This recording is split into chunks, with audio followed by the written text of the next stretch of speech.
Hoje então nós vamos ver o quarto e o quinto capítulo. Vejam, o quarto capítulo ele é o mais longo.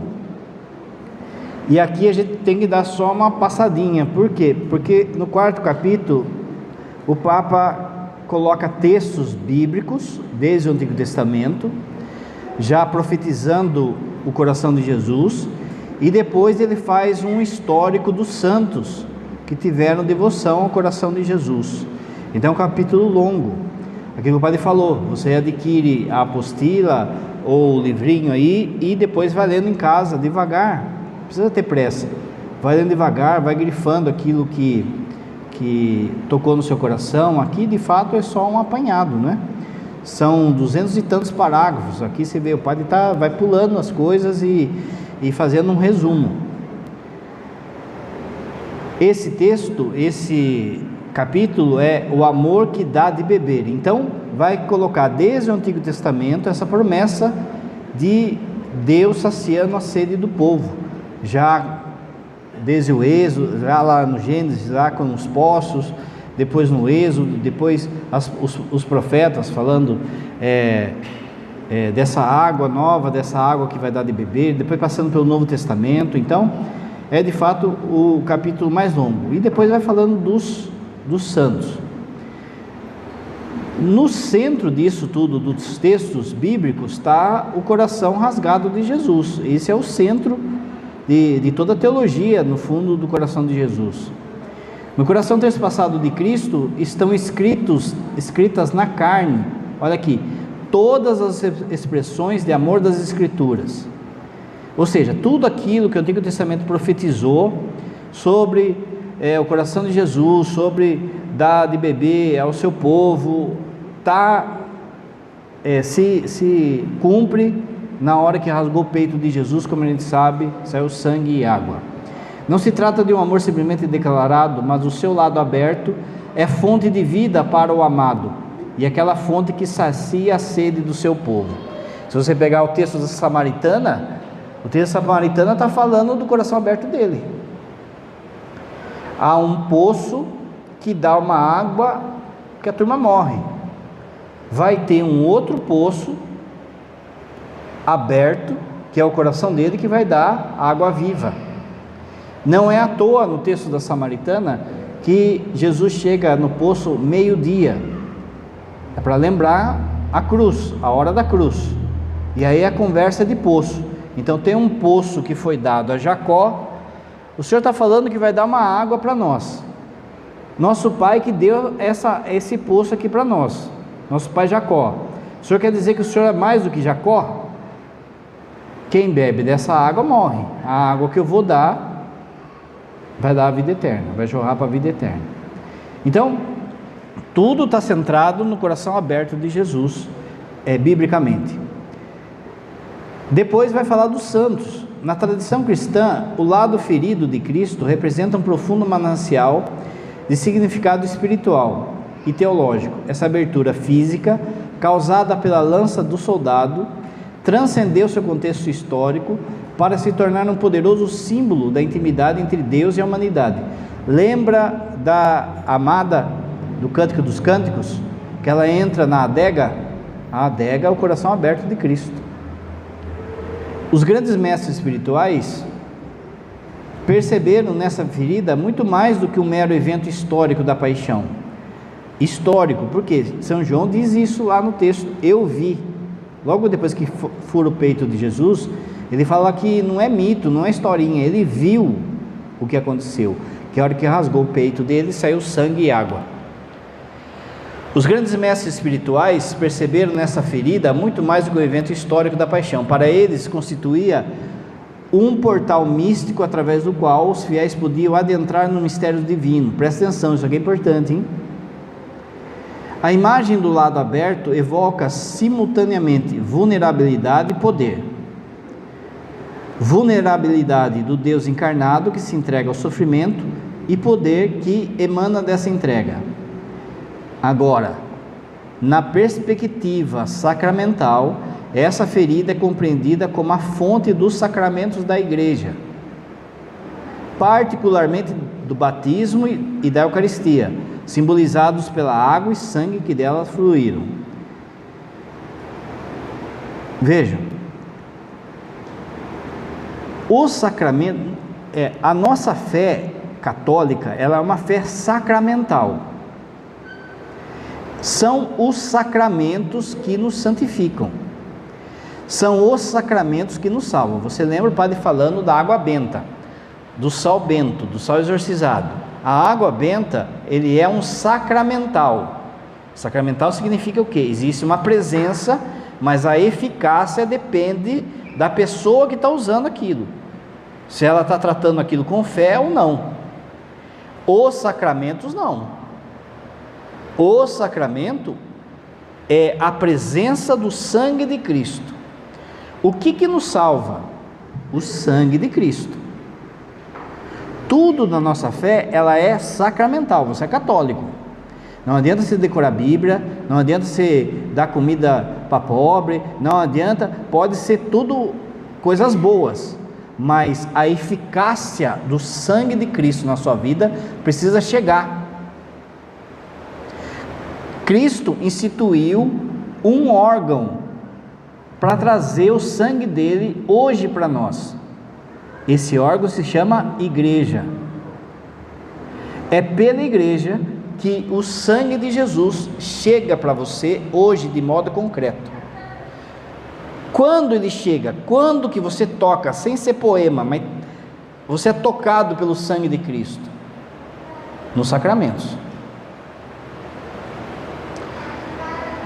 A pessoa, ela decorou a Bíblia, ela sabe a Bíblia de cor, do Gênesis até o Apocalipse. Isso é garantia que ela vai para o céu?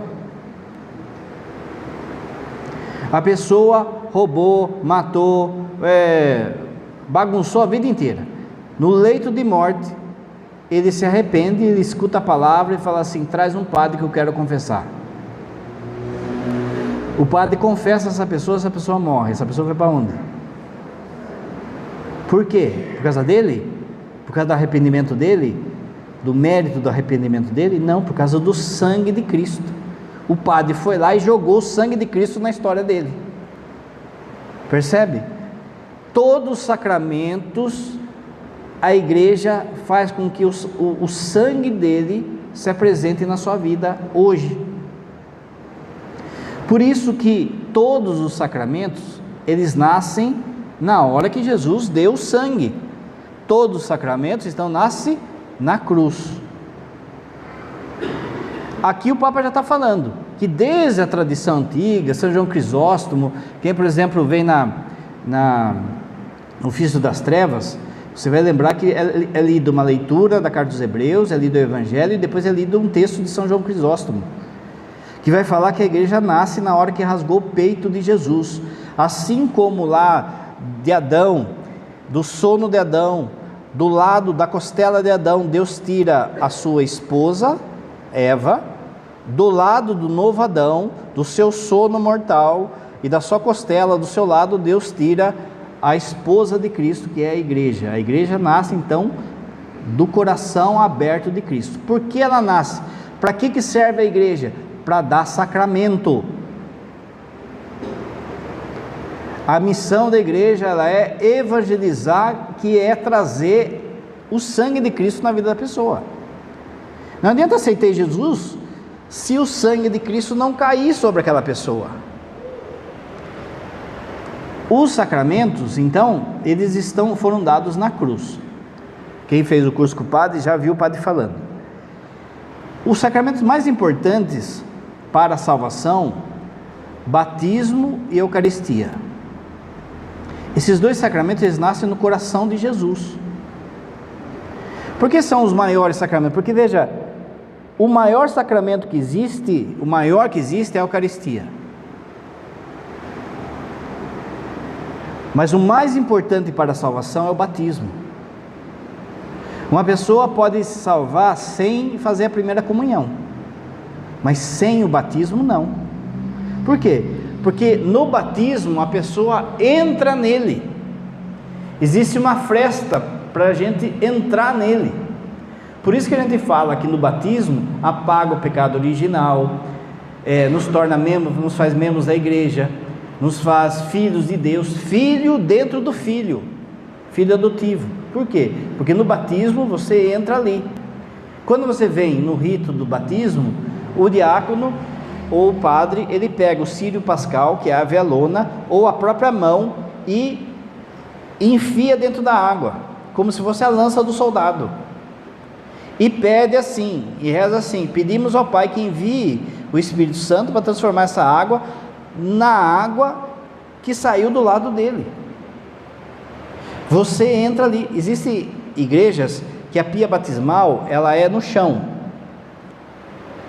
e aí a pessoa que vai ser batizada, ela desce uma escadinha e fica com o pescocinho aqui, ó, bem no nível do piso, e ali ela é batizada.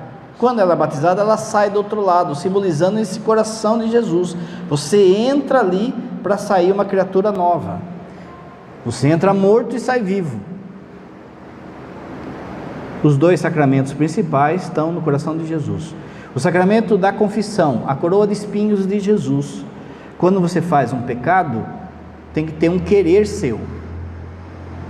É na coroa de espinhos que se manifesta o sacramento da confissão. Só para você entender, o padre já falou também na missa isso. Se não tivesse sacramento, você vinha para a confissão e falava assim: padre, eu fiz isso, fiz aquilo outro. O padre ia olhar lá a Bíblia e ia falar assim: olha, pelo que você falou aqui, ó, você merece a morte. Espera aqui um pouquinho que a pastoral do apedrejamento já vai chegar. Por que você não morre? Porque na hora que o padre faz assim: eu te absolvo em nome do Pai, do Filho e do Espírito Santo, alguém já morreu por você, e o sangue de quem morreu cai sobre a sua vida. Quando Jesus está lá com a pecadora, alguém te condenou? Não, ninguém te condenou, então vai em paz que eu também não te condeno. Veja, não é que Jesus pegou e rasgou a conta dela. Ela fez um adultério, o pecado que ela fez foi grave. Pela lei, ela merece a morte. Aquelas pessoas que querem apedrejar ela estão cumprindo a lei. Jesus não veio para anular a lei, você lembra? O que ele está fazendo ali? Ele está falando assim: ó, vai embora, porque quem vai pagar, quem vai morrer o pecado que você fez, sou eu. Eu vou morrer por você. É isso que é a confissão. É Ele que morre por você. O sacramento da crisma. A palavra crisma, ela, antes de ser uma palavra religiosa, ela significa esfregar. A crisma é todo o suor que sai do corpo de Cristo na cruz. Quando o jovem vem para ser crismado, o padre ou o bispo, ele está pegando aquele jovem e esfregando no suor de Jesus. E ali emite um selo, uma marca, uma pertença, a pertença do Espírito Santo. O sacramento da unção dos enfermos. Quando o padre vai dar a unção dos enfermos, ele pega aquele olhinho, que no fundo são as feridas de Jesus. Então quando ele vai dar a unção, ele está passando a mão na ferida de Jesus e passando no doente. O sacramento da ordem é o corpo de Jesus. O padre é persona Christi. E o sacramento do matrimônio, os pés de Jesus. Olha lá, aqui está a lousa, mas você sabe, né? Eram dois, agora pregado é uma só carne. Todo sacramento nasce da cruz. Não tem por que ter igreja sem sacramento. Por que você ficou xoxo na época da pandemia? Porque você não tinha sacramento. Você tinha a Bíblia em casa, mas você não tinha sacramento. Só que, isso aqui é um parênteses, né? Vai chegar uma época de perseguição em que você não vai encontrar sacramento de novo. A pandemia foi só um treino. E aí, padre, como a gente vai sobreviver? Pela igreja doméstica, terço e Bíblia, porque você não vai achar sacramento. Por quê? Vão fechar a igreja e muitos padres já vão morrer já.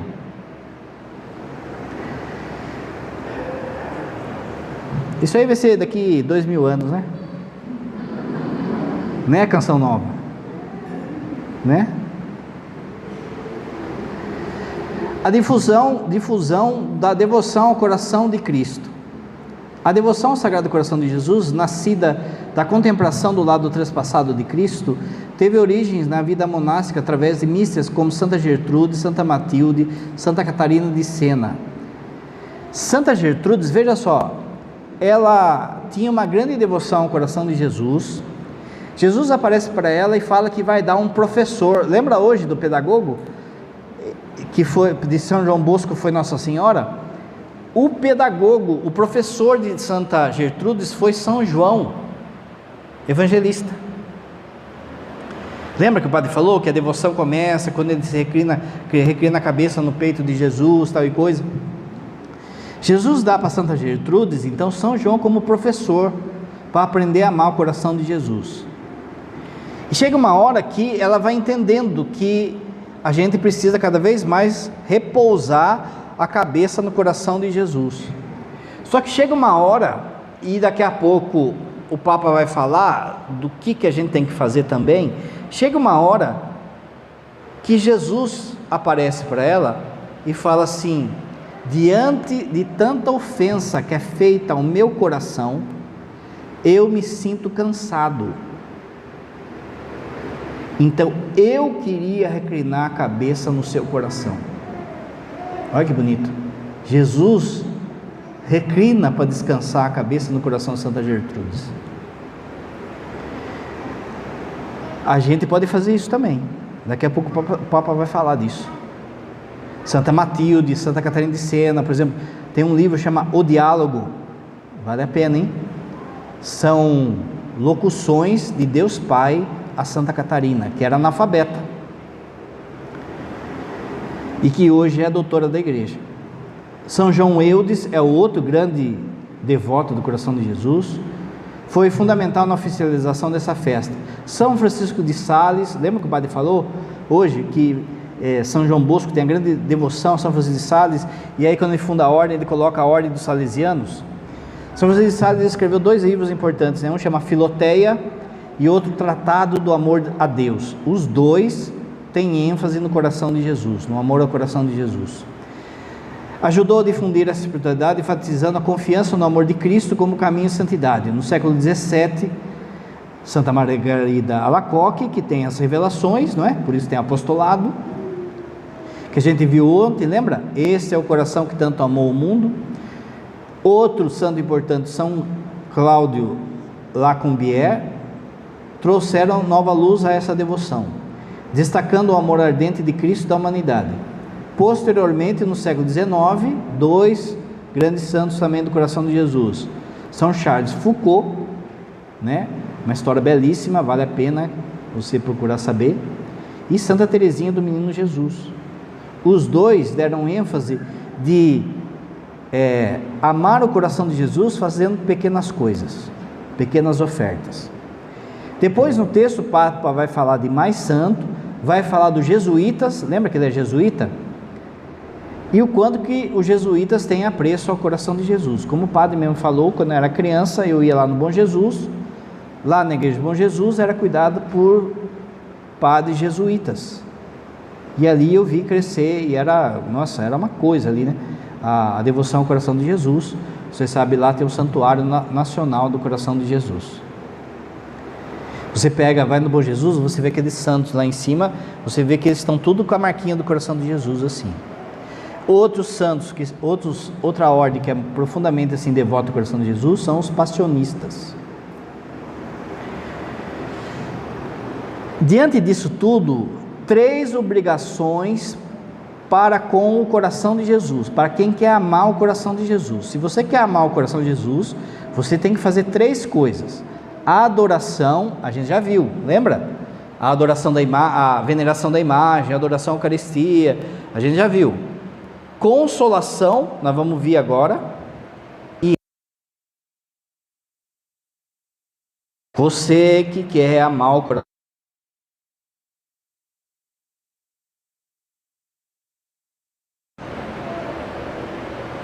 A adoração, consolação e reparação.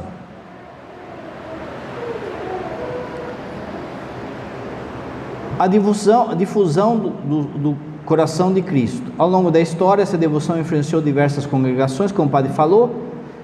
Isso aqui o padre já falou, né? Da Companhia de Jesus, João Paulo II. Olha embaixo ali, a devoção da consolação. Vamos entender isso.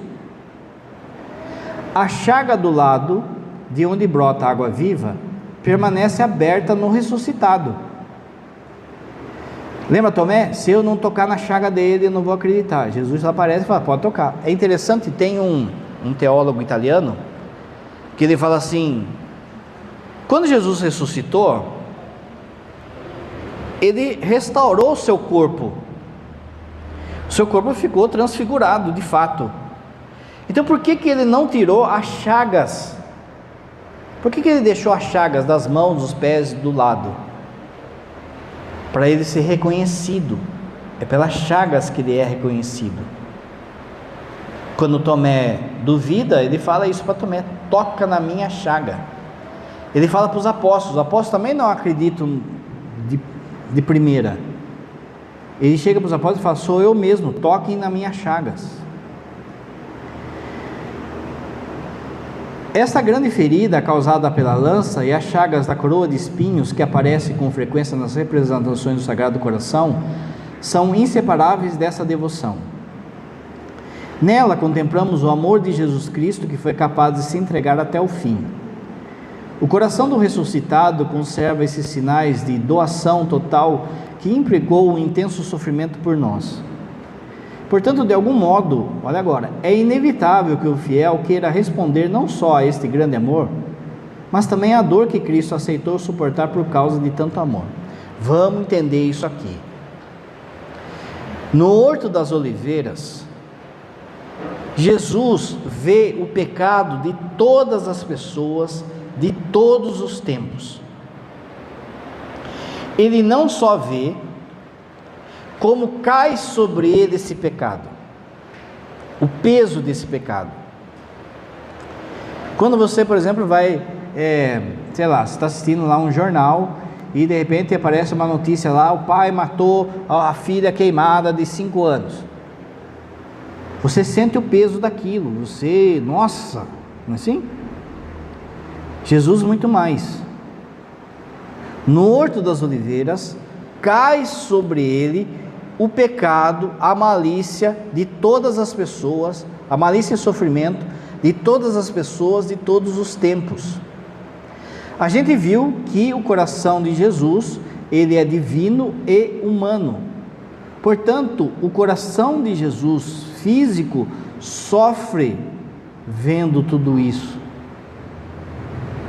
Só que assim, quando ele está no Horto das Oliveiras, ele não só viu a Segunda Guerra Mundial, as profanações, as blasfêmias, ele viu a mim, ele me viu lá, ele viu os pecados que eu fiz, que eu ia fazer, e isso causou e causa dor nele. Lembra que o padre falou que o Papa ensina que o coração de Jesus, ele é sensível, e isso causou dor no coração de Jesus. Ora, se eu consigo, pelos meus pecados, causar dor no coração de Jesus, eu também consigo, de alguma forma, consolá-lo quando eu faço coisas boas. Você se lembra que é apresentado um cálice para Jesus ali no horto, é o cálice de toda essa dor, de toda essa angústia. E de repente vem um anjo e consola Jesus. E depois vem, como o padre falou, Santa Gertrudes e consola Jesus. Então, o apostolado da oração, ele tem o dever de adoração, como a gente viu, mas tem o dever também de consolar o coração de Jesus. De não deixar o coração de Jesus sozinho, sofrendo sozinho, diante de tanta injúria no mundo, percebem? Como que eu consolo o coração de Jesus? Não vamos ver. Mas é uma missão nossa de consolá-lo. Nossa Senhora, quando aparece em Fátima, fala isso para os pastorinhos. Eles começaram a sofrer, fazer um monte de penitência para consolar Jesus no horto e na cruz, por pedido de Nossa Senhora. Se Santa Gertrudes, lembra? Consolou Jesus, nós também podemos consolar.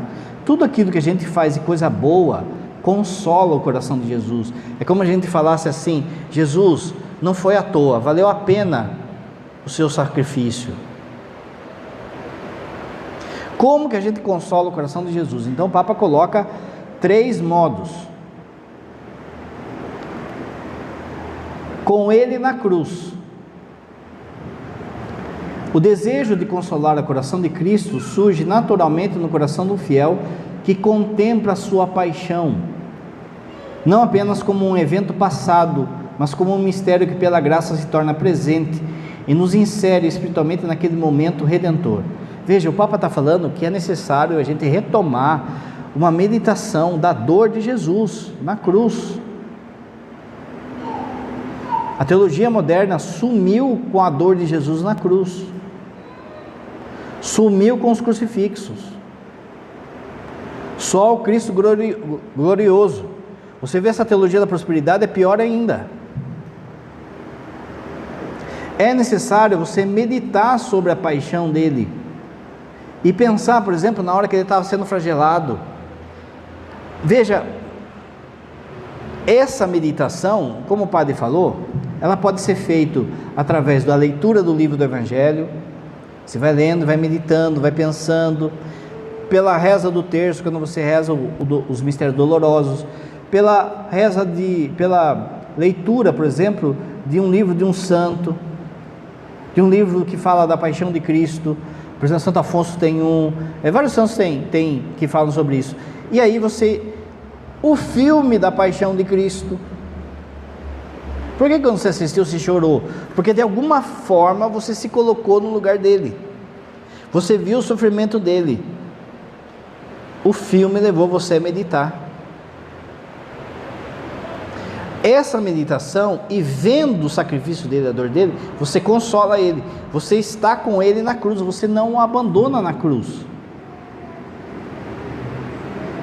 Se Cristo sofreu por amor e foi ferido pelos pecados de toda a humanidade, é compreensível que aquele que o ama queira oferecer-lhe consolo, assim como os pecados de todas as épocas chegaram ao seu coração ferido.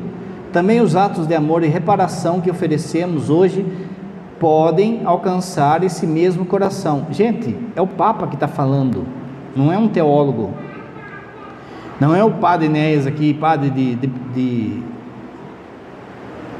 vila, é o Papa que está falando, mas a turma não escuta o que o Papa fala. Isso é devocionismo. É o Papa que está falando isso, para a gente fazer isso, trazendo-lhe alívio. Olha só, traz alívio para o coração de Jesus hoje, as boas obras, quando você vence a tentação, quando você quer estar com Jesus, expressando nossa resposta de gratidão e infinito amor. Tudo isso são razões do coração. A devoção à consolação, ainda a questão com ele na cruz, nasce da compreensão de que a paixão não é um mero evento passado, mas um mistério sempre presente pela graça, pela missa, permitindo ao fiel unir-se espiritualmente ao sofrimento redentor de Jesus. Aquilo que a gente sempre fala, gente, por que você vai vir na missa, vai ficar conversando, vai ficar à toa, você está diante da paixão de nosso Senhor. E aí o cara está conversando, está com o celular ligado, está querendo ir embora logo, está não sei o que, está consolando Jesus?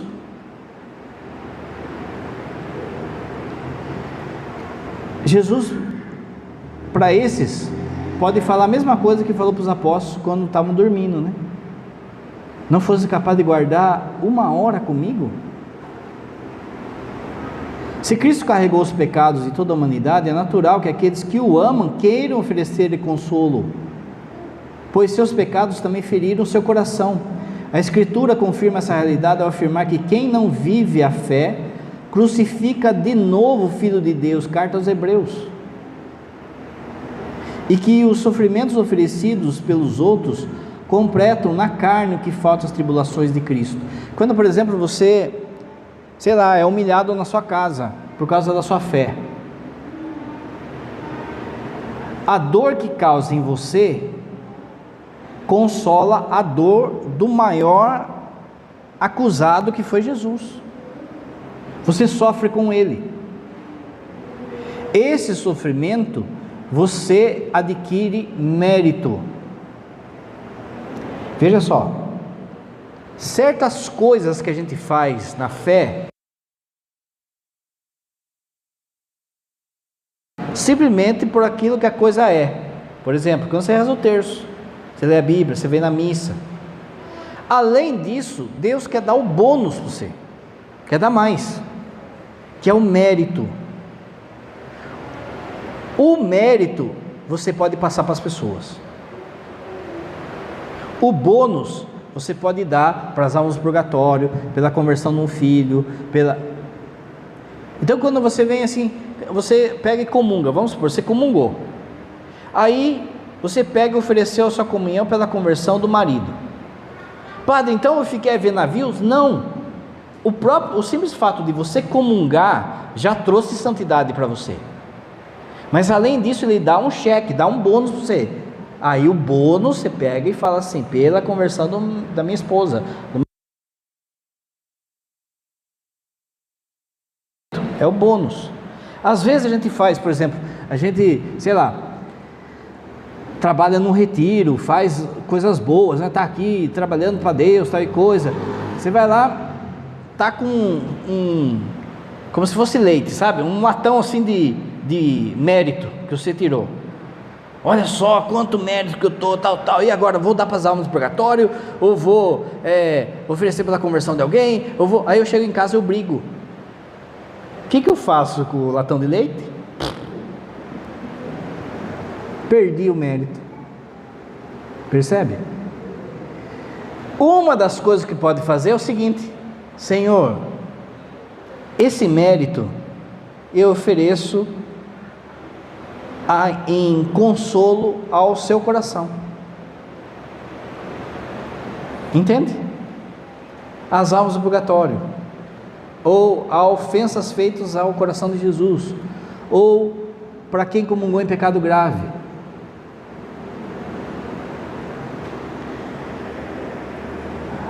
Segunda coisa que você pode fazer, a compulsão, que é o arrependimento. A compulsão nasce do desejo de consolar Cristo, mas também do reconhecimento sincero das nossas fragilidades, apego e faltas da correspondência ao seu amor, porque nós também ofendemos muito o coração de Jesus. Esse sentimento não é uma culpa paralisante, mas uma dor benéfica que purifica o coração e abre a transformação do espírito. Na medida que você vai crescendo nisso, você vai tomando noção do que é o seu pecado. A gente não tem noção do que é o nosso pecado. Santa Teresa fala que se a gente tivesse noção do nosso pecado, a gente morria de nojo da gente. Mas na medida que você vai tomando consciência disso, aquilo vai doendo no seu coração. O Papa está falando assim: essa dor você oferece para ele. A própria dor, em vez de você ficar remoendo, o que a gente faz com a dor hoje? A gente fica remoendo, fica dando de vítima, fica, não sou digno, não, ele está falando assim: você pega essa dor do arrependimento, da besteira que você fez, e oferece em reparação para ele, para ser uma pessoa melhor. As lágrimas, que pode ser por lágrimas, pode ser uma dor no peito, pode ser um sentimento espiritual, assim, no sentido assim, uma emoção, né, que a gente fala. As lágrimas da compulsão não são lamentos egoístas. O que eu fiz com Deus? Agora eu não sou digno. Não, gente, é assim: sei a burrada que eu fiz, sei que doeu no coração de Jesus, e por conta disso dói no meu. A dor no meu, eu ofereço em reparação. Mais do que um esforço humano, essa dor é um dom que deve ser pedido na oração. que é aquilo que o padre falou, cada vez mais a gente entender a sujeira que é o pecado. Assim como se busca compartilhar a dor de Cristo na cruz. Diante disso, não se deve ridicularizar expressões de piedade popular. Olha lá, os teólogos, né? Não se deve ridicularizar expressões de piedade popular, como a via sacra, como momentos assim de meditação, exercícios espirituais, novenas, novena do coração de Jesus, novena da Sagrada Face. Não é para debochar disso, não é para deixar de lado. Tem muita gente hoje, inclusive dentro da igreja, muito teólogo, muito padre, falando assim, não, isso é uma fé infantil, ter devoção é uma fé infantil. Não, devocionismo é fé infantil. O padre já falou, quando a gente trata a água benta, a imagem, como um amuleto, como superstição. Por exemplo, a novena Santa Teresinha tem que tomar muito cuidado, porque as pessoas ficam atrás da rosa, e não da conversão, vira superstição. A devoção, ela tem que ser sempre purificada, porque se bobeou, vira devocionismo. Agora, ninguém pode negar a devoção. Ninguém. O Papa está falando. Não se deve ridicularizar expressões de piedade popular que buscam consolar Cristo, pois nela pode haver mais verdade e autenticidade do que em um amor frio e calculado, típico de uma fé excessivamente racional e distante. O que essa pessoa falou para mim no serviço doeu. Eu não respondi. Muito bem, a santidade cresceu em você. Mas ao mesmo tempo você ganhou um bônus. Esse bônus você pega e oferece para o coração dele. Quem fez a escravidão, a Nossa Senhora, o bônus vai tudo na mão dela.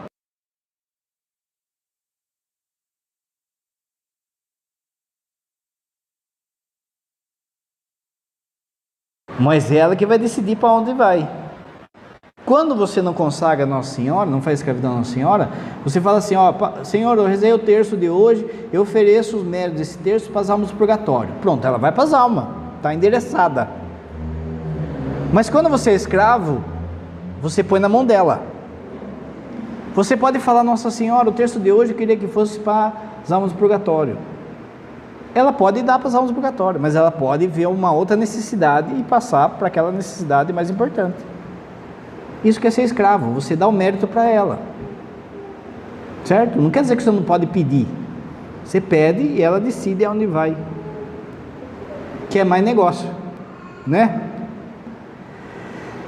E a terceira coisa, consolados para consolar. Veja, se eu sou consolado, se eu consolo o coração de Cristo, eu tenho que consolar pessoas também. Ser profeta na Bíblia tem que ter 4 coisas: escuta, anúncio, denúncia e consolo. Escuta, a primeira coisa para ser profeta. Anúncio, denúncia e consolo. Hoje em dia está cheio de profeta na internet, mas que só denuncia, só fala mal da igreja, fala mal do Papa, fala mal da CNBB, fala mal dos padres, fala mal disso, daquilo, da missa. Você não é profeta nada. Se não trazer palavra de esperança, de anúncio, e se não trazer palavra de consolo, é do ofício do padre também denunciar, mas se ficar só na denúncia, é um charlatão.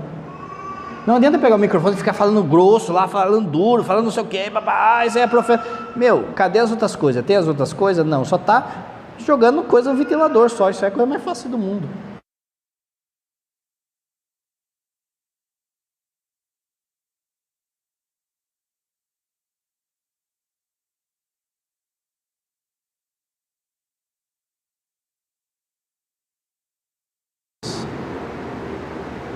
Eu tenho que ligar o Wi-Fi para ir ao encontro da dor das pessoas.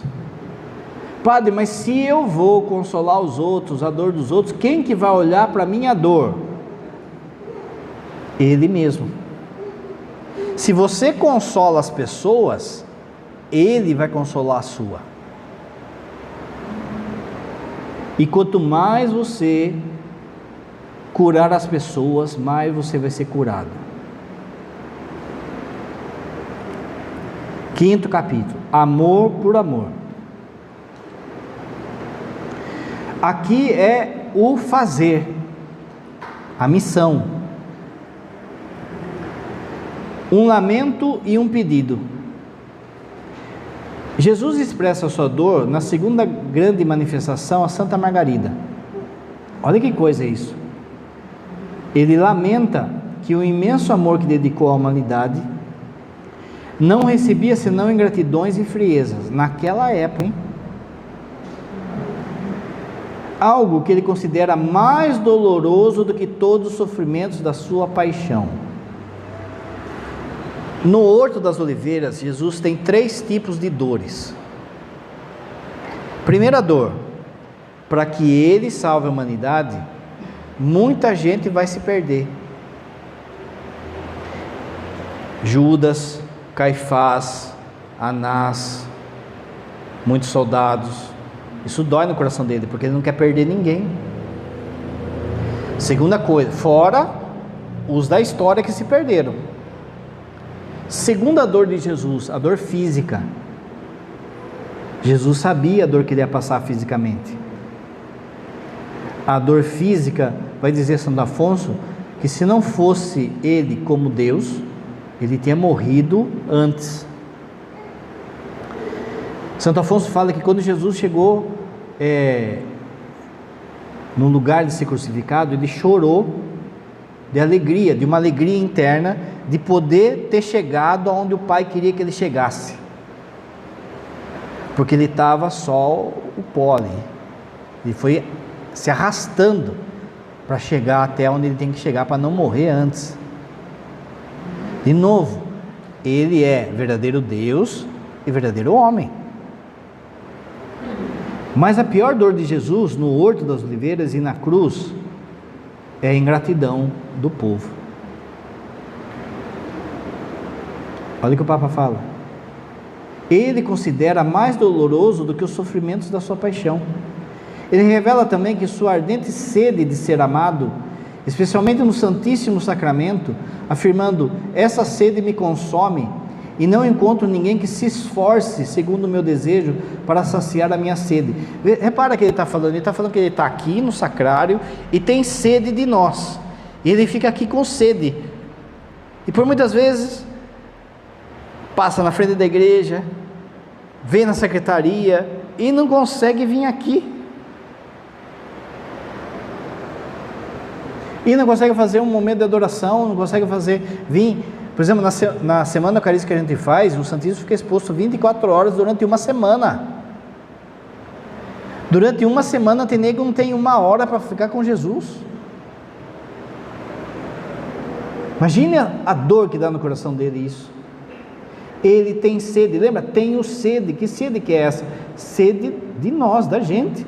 Tanto que vão dar lá o vinagre lá misturado com mirra, e ele rejeita. Ele não é isso que ele está falando.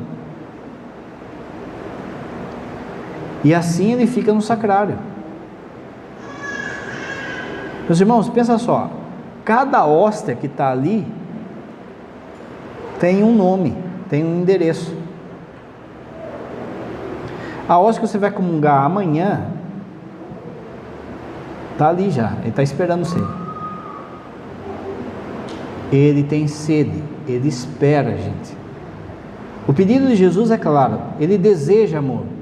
Quando o coração fiel percebe essa verdade, a resposta natural não é baseada num dever pesado, na busca de sacrifício difícil. Tem que ir na missa. Tem que ir na adoração. Agora não tem para apostolado. Agora isso. Não, para de ser pesado. Porque você vai pensar no desejo que ele tem que eu esteja lá. Ele me desejou que eu estivesse aqui hoje na missa. Ele quis, ele me desejou, ele me esperou, e esperou muito mais gente. Muito mais gente ele convidou. Mas não tiveram tempo, colocaram as coisas em primeiro lugar, ou uma coisa ou outra que aconteceu. Quando você vem para a missa, vem na adoração, você está saciando a sede de amor que ele tem por nós.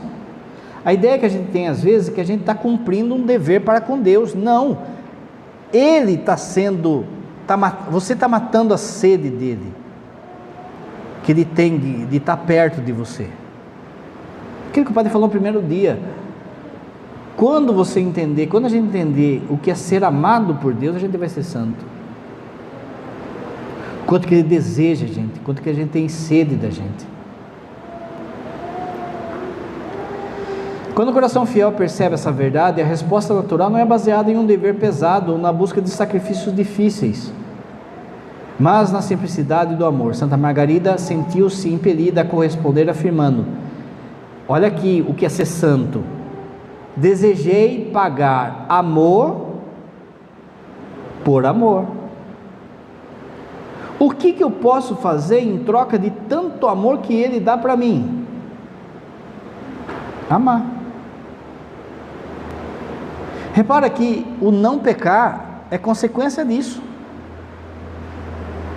Se o não pecar foi somente cumprir tabela, a gente vira um fariseu. O não pecar é: eu não posso pagar tanto amor com ingratidão, então não vou fazer.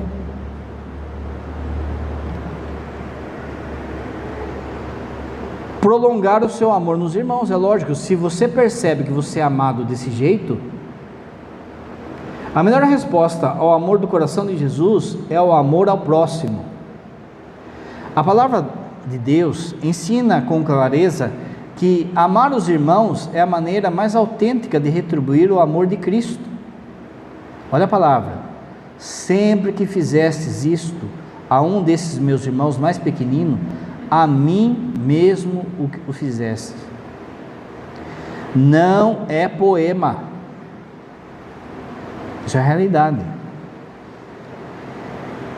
Esse amor não é fruto de esforço humano, mas de um coração transformado pela graça, como expressa a súplica: Jesus, fazei nosso coração semelhante ao vosso. Essa frase, ela tem que estar gravada na nossa mente, no nosso coração, na nossa alma, se você quer de fato amar o coração de Jesus. Você, por exemplo, pode ir repetindo, pegar o seu terço e ficar repetindo até dormir, por exemplo. Está sem sono? Pega o terço, fica lá deitado mesmo, vai repetindo: Jesus, fazei o meu coração semelhante ao vosso. Quando você vê no Santíssimo, não tem o que falar, não sabe o que você vai falar. Quando você está andando na rua, isso aí tem que estar assim a todo instante. Você vai vendo que vai entrando na nossa cachola isso, porque essa palavra tem vida, ela é viva, gente. Desde os tempos do Império Romano, os cristãos se destacaram por sua caridade para com os pobres e marginalizados, revelando a dignidade única de cada ser humano, especialmente os mais fracos e sofredores. Contemplar o coração de Cristo, ferido por amor, nos chama a reconhecer o sofrimento alheio e nos tornarmos instrumentos da sua obra redentora. Se você vai ter o coração semelhante ao de Jesus, você começa a perceber quem sofre. Esse individualismo da dor que a gente vive hoje, esse exclusivismo da dor que a gente vive hoje. No atendimento, a pessoa chega e fala assim: padre, eu não sei o que acontece comigo, não dá certo nada na minha vida. Aí vem o próximo: padre, eu não sei o que acontece comigo, não dá certo. Vem uns 10 falando que é só com ele que acontece isso.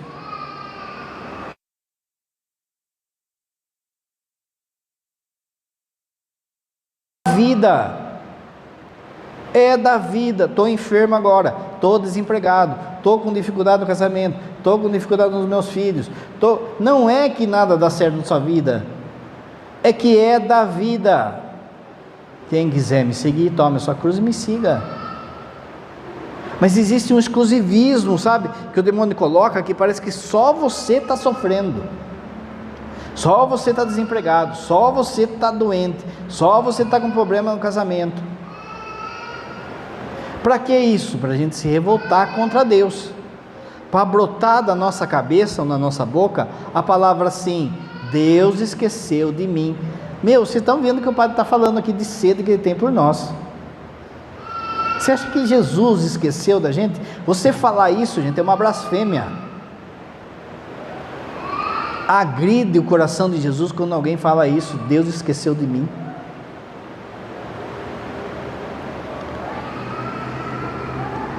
Reparação. Lembra que o padre falou? Olha, 3 coisas a gente tem que fazer, Adoração, consolação, lembra consolar o coração de Jesus?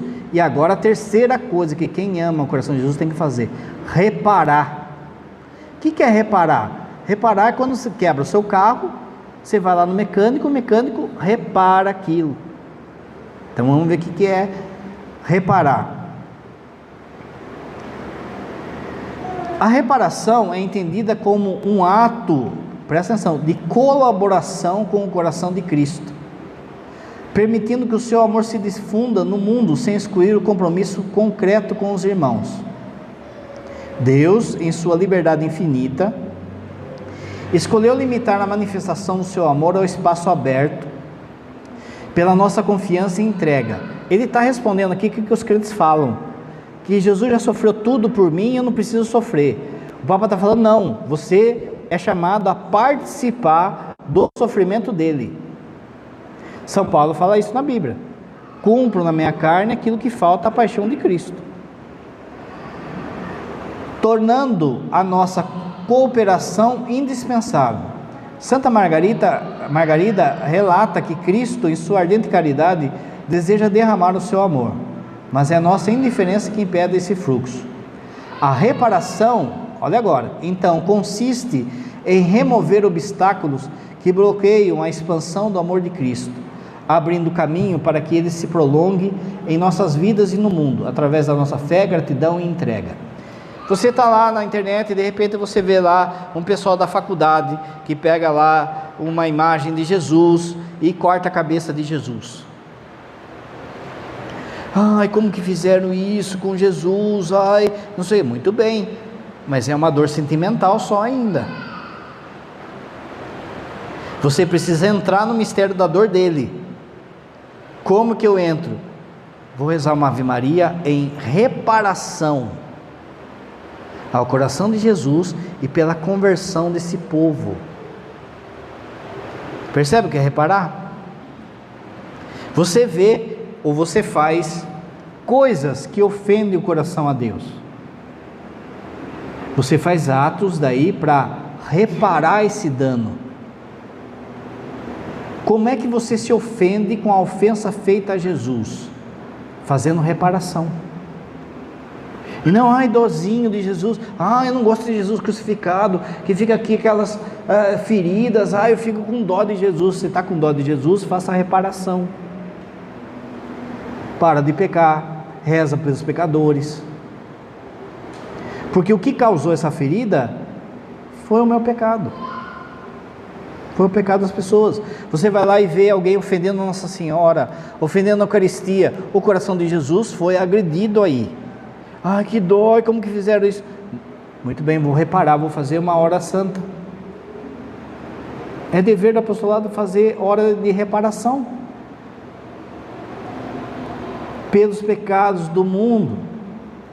Olha a oração do anjo que fala: meu Deus, eu creio, eu espero, adoro.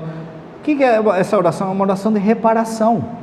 Veja, talvez você vê uma ofensa e está no trânsito, não dá tempo de você fazer algo assim, ou está na escola, ou tá...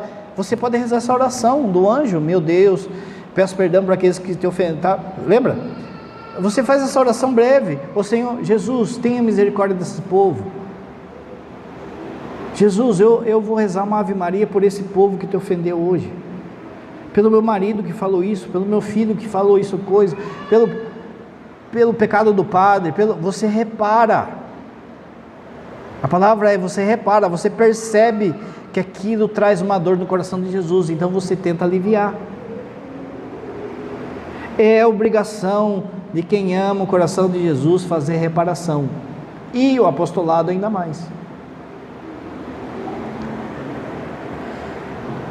Santa Teresinha do Menino Jesus propôs uma visão transformadora sobre a oferta a Deus, diferenciando da ideia tradicional de reparação como um sacrifício para saciar a justiça de Deus. Como que as pessoas entendiam antes? Que era assim: você tem que fazer reparação, senão o braço de Deus vai cair, vai queimar todo mundo. É assim que se pensava antes. Está errado? Não está errado, os profetas tinham isso, e às vezes a gente tem que rezar também para a ira de Deus: Senhor, vai devagar, eles estão fazendo burrada, mas sabe, desconsidera. Nossa Senhora faz isso direto para nós. Jesus não dá muita bola que ele está fazendo, não. Ele é meu cobra, deixa comigo que eu vou resolver. Ela faz isso direto para nós. Só que Santa Teresinha percebeu que não é só isso. É isso que o padre acabou de falar também. É um jeito de participar da dor de Jesus. Em vez disso, ela revelou um caminho centrado na difusão do amor infinito de Cristo. Teresa acreditava que o Senhor deseja almas que, como vítimas de holocaustos ao amor, permitam que suas ondas infinitas de ternura fluam seus obstáculos. Presta atenção agora. O sofrimento que você passa, por muitas e muitas vezes, é um convite de Jesus. É um convite de Jesus para você ser uma alma de holocausto, de vítima, de entrega. Muitos santos viveram uma vida inteira de dor e sofrimento físico, porque foram escolhidas para isso.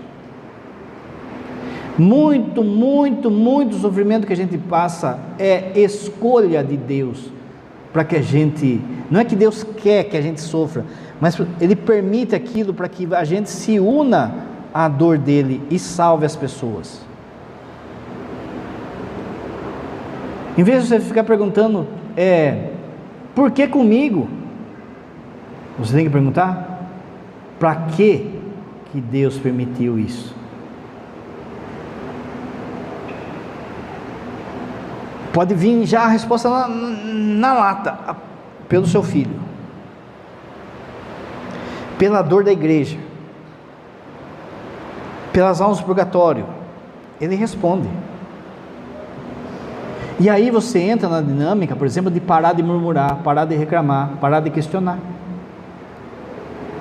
Essa teologia da prosperidade maldita entrou na cabeça das pessoas, e as pessoas ficam esperando de Deus como se fosse gênio da lâmpada, que Deus está aqui para fazer os nossos desejos. Não, Ele está aqui para levar você para o céu, e levar quem você ama para o céu. Tem oração, tem conversão, que só a sua oração não faz efeito. A sua oração de boca, você vai ter que rezar com o corpo, com dor, com injustiça, com humilhação. Esse faz efeito, junto com a sua oração de boca. Nada é à toa na nossa vida, gente. Esse mimimi desses tempos de hoje, e essa teologia da prosperidade escondeu o mistério da cruz do povo, o mistério do sofrimento. Não sou eu que estou falando, quem está falando é o Papa. Hoje em dia, vira e mexe, vem teologuinha aí falando assim, porque está lá na Bíblia, eu prefiro a misericórdia que o sacrifício. Entra no contexto do que Jesus está falando de sacrifício ali. Ele está falando do sacrifício dos Antigos Testamentos, isso aqui. Mas Jesus mesmo mandou a gente fazer jejum, mandou a gente rezar. Lembra que Jesus fala? Existem demônios que só saem com jejum e oração. Jesus fazia penitência. Foi tirado do meio do povo essa ideia de que a gente tem que fazer reparação, fazer penitência, fazer devoção. Não sou eu que estou falando, é o Papa que está falando. Para ela, a justiça divina só faz sentido à luz do amor misericordioso que transfigura as perfeições de Deus. Seu ato de oferecimento não foi a justiça, mas o amor misericordioso, entregando-se plenamente para ser consumida, olha a palavra, para ser consumida e transformada por Ele. Santa Teresinha, ela vai falar uma frase que, assim, é fácil de você gravar, mas é profunda, que é assim: tudo então é misericórdia. Muito bem, é fácil você gravar essa frase, mas você precisa entender que o sofrimento seu é misericórdia. Deus está se utilizando disso para a sua salvação, para a salvação daqueles que você ama. As coisas que você recebe de Deus também, não só sofrimento, também é misericórdia, e também é fruto de salvação. Por exemplo, quando você se sente alegre, também você ganha mérito. Você está alegre. Senhor, essa alegria eu ofereço passar no purgatório. Você pode fazer isso também. Tudo você pode oferecer, tudo você pode colocar ao coração de Jesus. Foi escondido nosso, de uns tempos para cá, tudo isso, e o Papa está falando, vamos retomar. Teresinha compreendeu que essa entrega total ao amor não apenas preenche o coração do fiel, mas também se expande para alcançar e transformar os outros, como expressou em suas cartas, vendo-se como um prolongamento do coração de Cristo, irradiando de sua ternura e misericórdia no mundo. Olha São João Bosco, o santo de hoje. Quando foram fazer o processo, o padre já falou isso, quando foram fazer o processo de canonização de São João Bosco, tem vários testemunhos, várias cartas lá de gente que conviveu com Dom Bosco. Tem um testemunho de um médico. O médico fala assim: a bondade dele era tanta que eu olhava para ele e via Jesus. Olha aqui, na penúltima linha, vendo-se como um prolongamento do coração de Cristo. Dom Bosco era um prolongamento do coração de Jesus. Integridade e harmonia. A reparação é apresentada como um convite a oferecer ao coração de Cristo uma oportunidade de expandir o seu amor no mundo, não apenas por meio de consolo, mas por atos concretos de amor ao próximo que curam feridas da igreja e do mundo. Vou lavar esse copo sem reclamar. Vou chegar no horário no trabalho. Vou sofrer esse calor na missa. Vou sentar, vou escolher um lugarzinho estratégico em que o ventilador não bata. Pequenos sacrifícios concretos que você faz. Não é palavrório. Assim, as renúncias e sofrimentos por amor fraterno tornam-se uma participação livre no sacrifício redentor de Cristo, permitindo que Ele prolongue em nós os frutos da sua entrega. Inspirados pela humildade do coração de Cristo, aprendemos a nos abaixar e amar com Ele, deixando que o seu amor se manifeste em nossas ações, mesmo nas mais simples obras de misericórdia. Se a gente aprender a fazer isso, gente, uma virtude que aparece em nós, começa a aparecer em nós, a primeira virtude que aparece em nós é a virtude da humildade.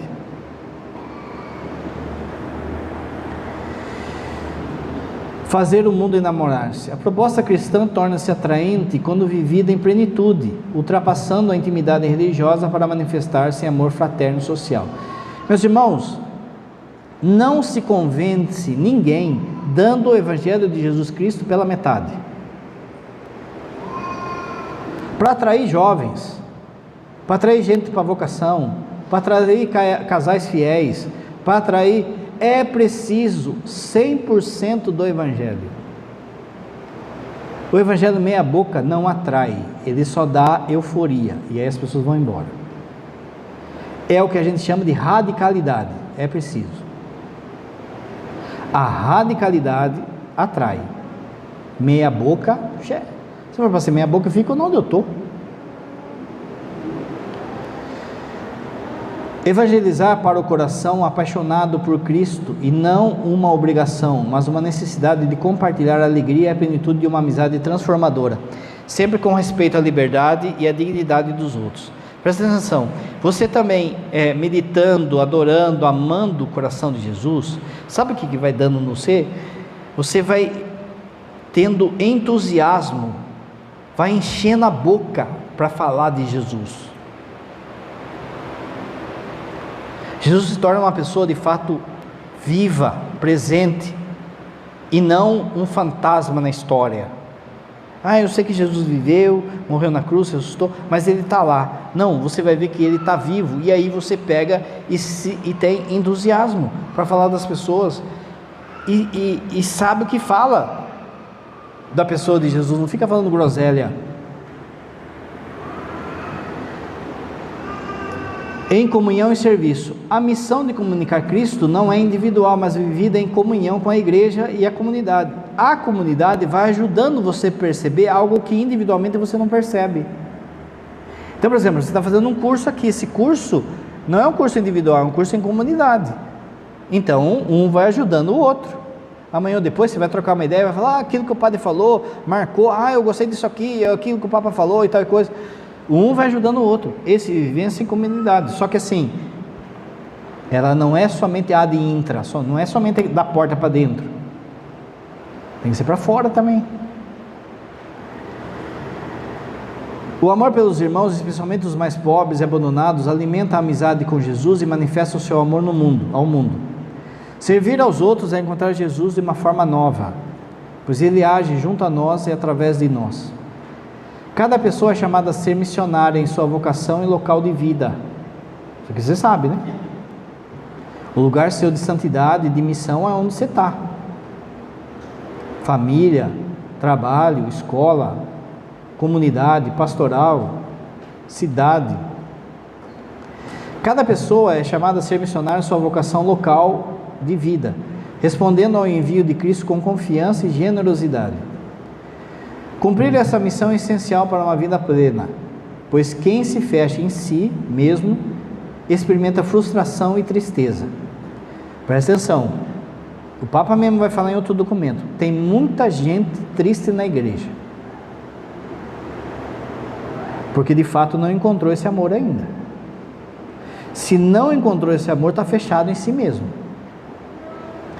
Pensa só, graças a Deus a igreja está cheia, mas se você pensar que a gente tem 18 comunidades, muita gente vem na missa, cumpre o preceito e vai embora. Ainda mais quando é o padre, né? Fica reclamando que demora a missa. Não quer ter intimidade, quer pagar pedágio. E aí não sabe porque mesmo vindo na igreja, está triste e desanimado. Jesus é um desconhecido, é uma fábula, não é uma pessoa. Cumprir essa missão é essencial para uma vida plena, pois quem se fecha em si mesmo experimenta frustração e tristeza. Inspirados pelos apóstolos e por Santa Teresinha do Menino Jesus, somos convidados a comunicar o amor de Cristo, mesmo sem esperar resultados imediatos, que é outra coisa que é um pecado nosso. A gente quer para ontem, mas nem a gente se converte assim, confiando que o Senhor age nos segredos dos corações e nos acompanha sempre. O Evangelho desses dias, gente, joga a semente, o resto é com ele. Terminando, a conclusão que o Papa deixa: a igreja também precisa desse amor para evitar fanatismos e estruturas que ofusquem a verdadeira alegria do Evangelho. Do coração de Cristo brotam rios de água viva, capazes de curar feridas. Quanta ferida dentro da igreja! Fortalecer o amor, impulsionar um caminho conjunto em direção ao mundo mais justo e fraterno, até celebrarmos unido no reino celeste, onde Cristo ressuscitado harmoniza todas as diferenças com a luz do seu coração aberto. Bendito seja. Tá bom? Gente, é muito bonita a carta. Leva para casa, ou pega lá no site do Vaticano, ou compra depois, fala com o Zezinho, compra depois, a hora que você puder. E vai lendo devagar. O que você pode fazer também, deixa na bolsa, ou quando você vem no Santíssimo, traz ela, lê um parágrafo, lê. Não precisa ler que nem livro batidão assim, porque como a linguagem teológica, é muita coisa que tem. Às vezes você lê um parágrafo, se aquele parágrafo já tocou no seu coração, fecha e acabou, já serve, já é aquilo lá. Não, li 2 hoje, tá bom, li um, nossa, que da hora isso aqui, pronto. Faça desse texto uma leitura espiritual. Padre, não sei o que é tal palavra, não sei. Chega para os padres e pergunta, depois da missa você chega: padre, o que significa tal coisa? Não é? Opa, mas onde você escutou isso aí, moleque? Não é? Está lá no documento do Papa, aí o padre já vai explicar isso aí, entende? Tá com dúvida, mas a gente está aqui para isso também, gente, tá bom? Agradeço a Semana de Formação, o pessoal que veio, não é? E a missão agora é amar o coração de Jesus. Quem ainda não deu nome, pode dar depois na secretaria o nome e o telefone, né, para entrar em contato.